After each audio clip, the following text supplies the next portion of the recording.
معاذ بن انس رضی اللہ عنہ کہتے ہیں کہ رسول اللہ صلی اللہ علیہ وسلم نے فرمایا، جس نے کھانا کھایا پھر کھانے سے فارغ ہو کر کہا الحمد للہ الذی اطعمنی ھذا ورزقنیہ من غیر حول منی ولا قوہ، تمام تعریفیں ہیں اس اللہ کے لیے جس نے ہمیں یہ کھانا کھلایا اور اسے ہمیں عطا کیا،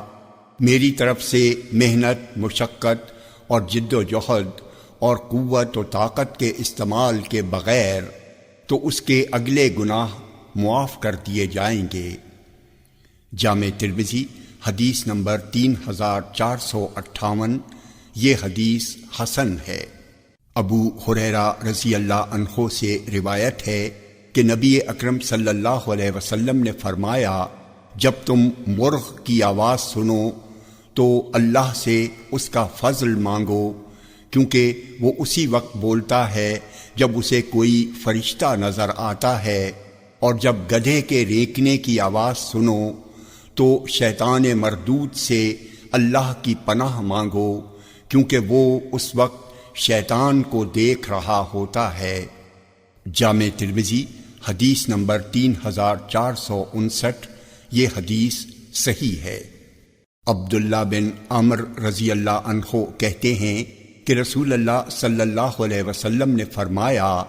زمین پر جو کوئی بھی بندہ لا الہ الا اللہ واللہ اکبر ولا حول ولا قوت الا باللہ کہے گا، اللہ عز و جل کے سوا کوئی معبود برحق نہیں ہے، اور اللہ تعالی سب سے بڑا ہے، اور اللہ سبحانہ و تعالی کے سوا کسی کام کے کرنے کی کسی میں نہ کوئی طاقت ہے اور نہ ہی قوت، اس کے چھوٹے چھوٹے گناہ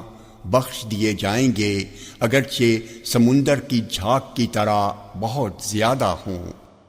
جامع ترمذی حدیث نمبر 3460، یہ حدیث حسن ہے۔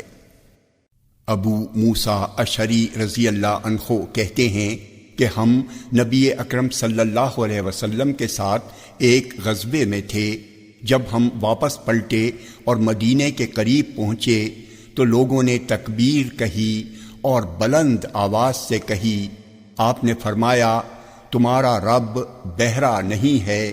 اور نہ ہی وہ غائب ہے، وہ تمہارے درمیان اور تمہاری سواریوں کے درمیان موجود ہے۔